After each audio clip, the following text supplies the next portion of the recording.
Hi there, dreamers. Welcome or welcome back to Bed in 10, the cozy corner of the internet where we leave the day behind and float into a world of calm and imagination. Tonight, I'm here to help you escape the stresses of daily life, relax, and drift off into a peaceful sleep, or simply carry you away from overthinking and into a calmer state with a soft-spoken short story. Come join me in our StoryScape. Here, you release all of the tension in your body as the narrative releases the tension from your mind. So you can start by making yourself comfortable, fluffing up your pillows, close your eyes, and focusing on your breath as you listen. Don't get caught up in how many inhales or how many exhales. Just focus on the feeling of the air. Focus your body, focus your consciousness on the air. The feeling of air entering and exiting your nose, the coolness of the air touching your nostrils, or the dryness of the air, the tickling of the air, the sustenance, the nourishment. Focus only on that feeling as we take a dive into this bedtime tale. Our story begins in a small town, not rural, but filled with trees. The flowering trees were just in their season of blooming. The magnolia's large, fragrant white and pink petals left a scent of a strong, sweet, and heady mix of vanilla, soft citrus, and lush tropical floral notes in the air. And as a treat, Mother Nature had the American yellowwood blossom a little early, with its small white petals cascading down in flowery clusters, adorning the tree with a mosaic of bouquets. The tree's scent filled the town with a sweet, delicate fragrance whose aroma intensified as evenings fell. The town was not quite suburban, but filled with freestanding homes that boast large yards and picket fences. All types of homes, ornate Victorian homes, colonial homes, all kinds of houses with mansard roofs or central chimneys. And it definitely wasn't the city, but it made sure to have one of every kind of store you would need. The essentials, like the gas station with the convenience store attached, the pharmacy, the grocery stores, one Whole Foods, one Market Basket. Then they threw a sprawling mall in the center square for all of the Joneses to keep up in. The town was beautiful, picturesque even. It was the type of town with a couple of stoplights, yet just enough space and places to where you would never need to leave. You most certainly, though, would want to leave. You would want to leave out of sheer boredom. Not much went on there. It was a sleepy town. Everyone knew everyone, and people rarely left the town. If they did, it was to go to the state university and boomerang right back home. Which leads us to our protagonist, Elizabeth, but everyone calls her Lizzie. As the breeze carried in the earthly dust of dogwood pollen straight into her bedroom window, Lizzie found herself flinging hangered garments against her body as she looked in the mirror.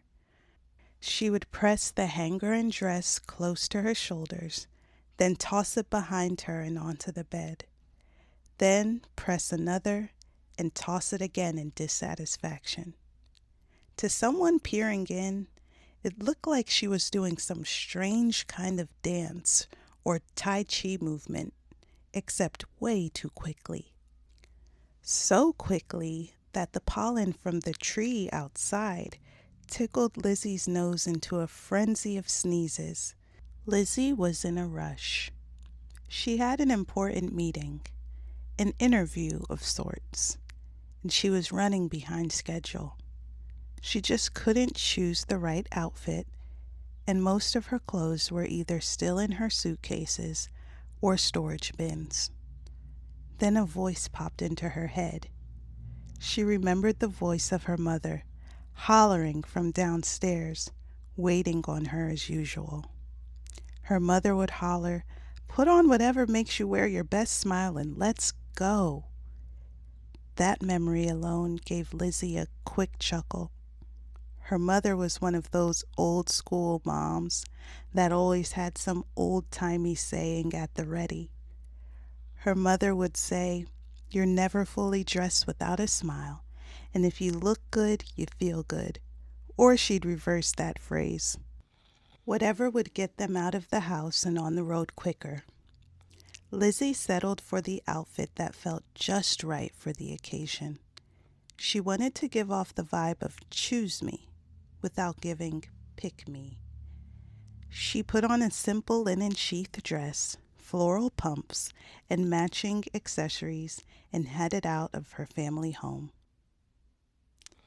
When she got in the car, she thought twice about grabbing a coffee. But as her mother would say, "Hey, if you're already late, you might as well be late with a latte."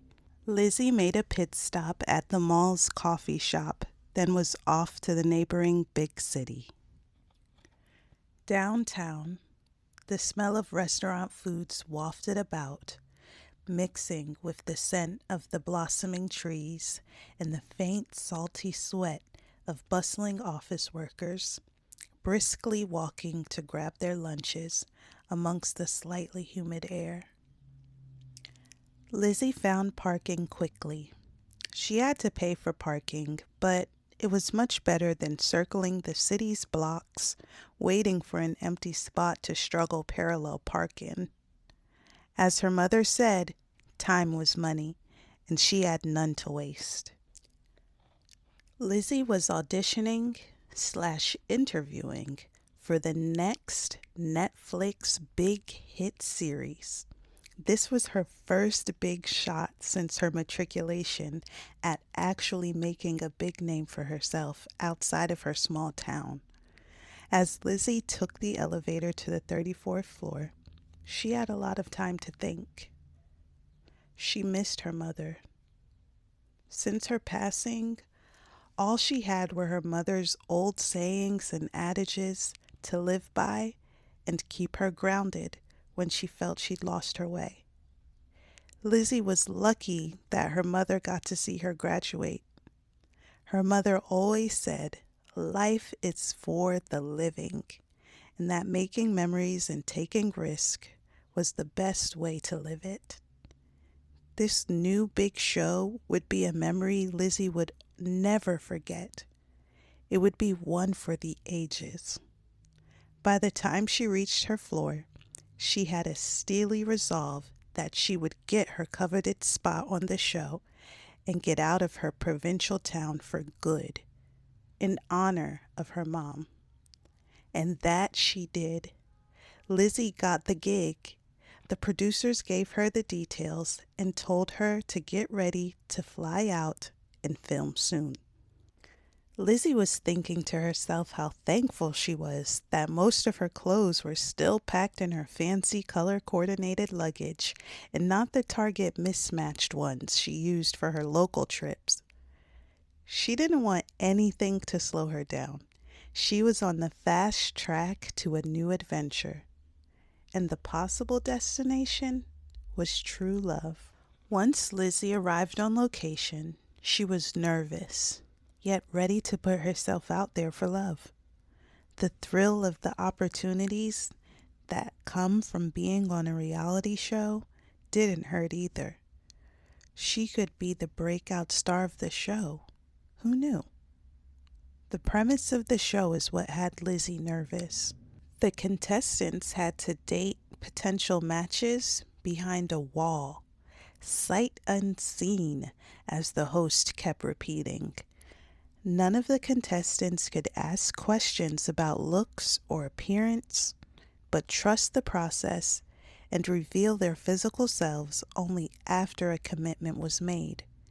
This was crazy, but Lizzie had her mom's advice laced and intertwined throughout the synapses of her mind and the chambers of her heart. It was always funny when Lizzie remembered her sentiments. Her mother would say, "Always trust what a man shows you, never what he tells you. And if a man looks like an animal, that's the universe's cheat sheet in showing you his basic nature." Her mother would say, "If a man has a long horse face, he's most likely fast to move the relationship along. He'll gallop fast into the honeymoon phase so he can get you barefoot and pregnant in the kitchen, cooking him 3 hots and tidying his cot. If a man had big front teeth like a rabbit, he likely had a high libido and would surely try to bed Lizzie as soon as the first kiss is shared." The one that always stuck with Lizzie the most was when her mother said, "Never," and she meant never, never trust a man with beady eyes. He was a weasel, and there isn't one good association in the history of mankind that relates to weasels. Not one. Lizzie went through the process of being in what the show called the pods, and in less than a month she was engaged to be married and would soon meet her fiancé. The icing on top was that she was slated to film with her new beau in San Jose del Cabo in Mexico, then stay in a condo paid for by production. Everyone back home would be wondering why they haven't seen her in so long. And then she would be returning with a sun-kissed tan and a new man on her arm. Lizzie's life was about to be made in the shade. All she had to do was wait for the doors to open to the man she fell for in the pods. She was so excited to meet this guy. He was age appropriate, and even though she hadn't seen him in the flesh, she knew he looked beyond good on paper. He was an account executive, an Army veteran, and a real estate agent. He was a fitness enthusiast and won all kinds of Ironman and martial arts competitions. So Lizzie knew he was good looking. She was not disappointed as the doors slowly parted. From far away, her match was tallish, dark, and handsome. Height wasn't a deal breaker, so that wasn't a bummer for her as she slowly walked towards him with her arms open for an embrace. As they got face to face, they quickly wrapped one another in a hug as Lizzie's face nestled gently in the nook of his shoulder. He smelled rich. No, he smelled well-moneyed. There was no other way to put it. There's just a scent that a man has when a man has means. It definitely wasn't Old Spice. Money didn't matter to Lizzie at her age, but it definitely wouldn't hurt. Before Lizzie could get a good look up close, they locked lips right after their hug. She was overwhelmed by how great of a kisser he was. Every box was being checked in an instant. The risk she took coming on the show was definitely paying off. Until he got on one knee and took his glasses off to wipe the sweat from his brow. Lizzie noticed how his glasses magnified his eyes, making them appear different than when they were off. Lizzie decided to go through the motions and let the proposal play out. The cameras were everywhere, and she didn't want to make their meeting awkward or lose her spot as the producer's pet. She played it cool as her match waited for her response to his proposal. She gently took him off of his knee and guided him to a beautiful seating area for the couples to have champagne and chat before parting. Lizzie had to see what this guy was really looking like, flaws and all. She could handle it, but not if the universe gave her a glaring red flag. She asked her groom-to-be if she could wipe the sweat he missed off from the side of his face by his ears. He obliged as she gently dabbed his glistening skin with the premium cloth production provided them. As the small beads dried away, she observed his features, making small talk while focusing on his face. The flag was staring right back at Lizzie. There they were, two rounded out, teeny tiny pair of brown, beady eyes. Not happening, Lizzie thought. Lizzie mulled over her mother's words, but her thoughts were conflicting. This was her moment to live and make memories, to be a big fish in big waters. Mexican San Jose del Cabo waters, not the small pond she was used to. Maybe swimming with a weasel wouldn't be too bad if it was done basking in the glow of limelight. But her mom also said, cornily, don't go chasing waterfalls. Stick to the rivers and the lakes that you're used to. So many thoughts raced in her mind at once, but Lizzie had enough discernment to know what she had to do. Weeks later, Lizzie opened the door to her newly inherited family home. Dust danced under the sunshine that peeked through the door as she slowly dragged her luggage in from the Uber. She was home. Lizzie showered and plopped herself on the bed. She immediately charged her phone and was almost too tired to get back online and connected to the real world again since filming wrapped. While she connected her phone, she chuckled as she glanced over her empty ring finger. A faint tan line appeared where the sun hadn't shined nor bronzed the tiny space. Before she could give it another thought, she rubbed some aloe lotion on her healing sunburn and sun-dried skin and smiled as she thought of the memories she made getting them. Lizzie heard her mother's hearty belly laughter gently lulling her into a well-needed slumber. She needed rest before her next adventure, the reunion. Well, dreamers, that concludes our short story for tonight. I'd like to thank you for listening, and I hope this brought you good vibes and calm.